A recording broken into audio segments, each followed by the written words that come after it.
You picked up your phone this morning. You saw someone's life, a holiday, a promotion, a house, a body. And for a fraction of a second, maybe less than a heartbeat, something shifted inside you. A small drop, a quiet ache you couldn't quite name. You scrolled past it. You told yourself it didn't matter, but your brain had already done the calculation.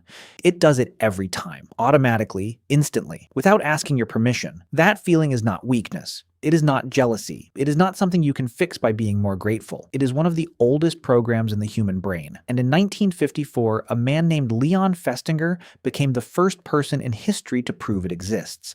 But before we get to Festinger, we need to go back further, about 200,000 years further, because this story doesn't begin in a university office. It begins on a savanna with a group of people who had never heard of Instagram, had never read a performance review, had never sat in a meeting watching a colleague get the promotion they had been working toward for 2 years. They were just trying to survive. And to survive in a group, there was one thing they needed to know above everything else: where they stood. In a tribe of 150 people, the size of the average human group for most of our evolutionary history, your rank determined everything. How much food you got, who you mated with, whether the group protected you when things got dangerous or left you on the outside. Rank was not a social nicety. It was a survival variable. The brains that tracked it accurately survived. The ones that didn't fell behind and eventually fell away. So your brain built a system, a dedicated, automatic, always-on rank detection system. In 2005, neuroscientists at Caltech put people inside brain scanners and had them play a financial game. Participants could win or lose money, but they could also see how much the person next to them was winning.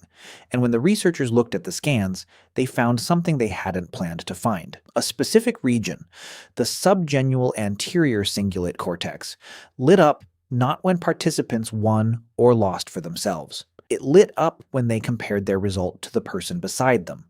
The brain had a dedicated comparator, a circuit whose entire function was to track relative standing, not absolute success, relative position, how you were doing compared to the person next to you. Think about what that means. Your brain does not care how well you are doing. It cares how well you are doing compared to someone else. An objectively successful life, by any historical standard, the most comfortable, safest existence any human has ever lived, can feel like failure. If the person next to you is doing slightly better, that is not a glitch. That is the system working exactly as designed. And here's the part that makes it worse. Festinger's original research identified something that every person reading this has felt but never had a name for. The closer someone is to you, in age, in background, in circumstance, the more intensely your brain compares itself to them. A billionaire's private jet does not activate your rank detection system the way your university classmate's promotion does. A celebrity's mansion barely registers, but your sibling's new house, your colleague's salary, the person you grew up with who just got engaged, those land differently. They land like a punch, because the gap feels closable, because your brain calculates not just where you stand, but how far you are from where you could be. Festinger called this upward social comparison. And it is only half the picture. The other half is darker. When you look at someone doing worse than you, a downward comparison, your brain produces a brief hit of relief.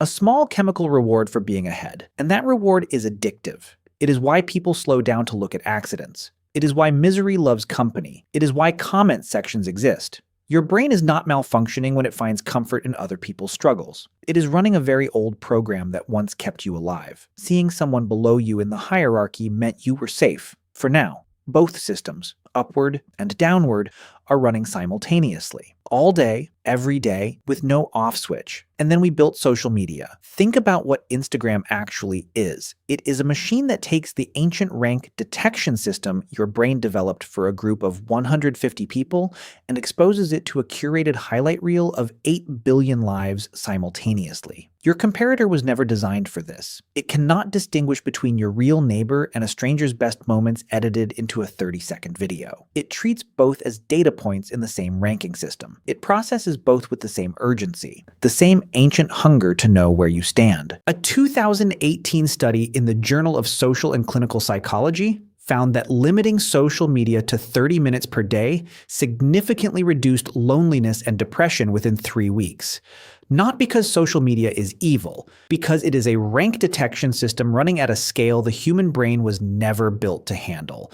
And here is what nobody tells you. You cannot simply decide to stop. The advice to focus on your own journey, to be grateful, to stop comparing, it is not wrong. It is just biologically incomplete. You are being told to override a system that kept your ancestors alive for 200,000 years using nothing but willpower. And willpower is the weakest tool in the human psychological toolkit. What actually works is understanding the mechanism. Because when you see the system for what it is, ancient, automatic, survival-driven, something shifts. You pick up your phone, you see someone's life, the calculation runs, the small drop comes, and this time, instead of turning it inward, instead of treating it as evidence of your own inadequacy, you recognize it, you name it.